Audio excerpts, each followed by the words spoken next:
Dans une zone industrielle de Carquefou, c'est un bâtiment stratégique, ultra contrôlé, le centre névralgique de plusieurs grandes entreprises qui ont besoin d'un accès permanent et sécurisé à leurs données informatiques. Le data center de Sigma, c'est quoi en quelques chiffres? C'est 2000 m² de surface pour 3 salles informatiques.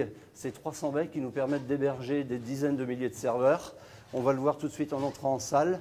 Donc un data center, c'est quoi? C'est un ensemble de baies informatiques dans lesquelles on vient mettre les systèmes de rackage. On voit ici par exemple un ensemble de stockage et un ensemble de serveurs. Le voici, le fameux nuage, le cloud, qu'on imagine si léger et presque immatériel. Mais en informatique, les nuages ont les pieds sur terre et consomment énormément d'énergie pour refroidir les machines. Ce data center est beaucoup moins gourmand que les autres. Le refroidissement se base par une injection d'air frais depuis l'extérieur. Donc on injecte de l'air extérieur. Les serveurs ensuite, comme vous le voyez ici, absorbent l'air nécessaire et le rejettent en surface. La plupart des data centers, il faut savoir, quand un serveur consomme 1000 watts par exemple, il a besoin d'au moins 1000 watts pour refroidir ce serveur. Donc ça veut dire qu'il consomme 2 fois la puissance nécessaire.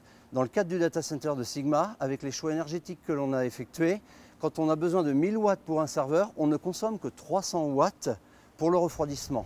De fortes chaleurs ou lorsque l'air est trop humide, la clim prend le relais, mais seulement 15% du temps, grâce à la douceur du climat nantais, idéal pour l'élevage des nuages.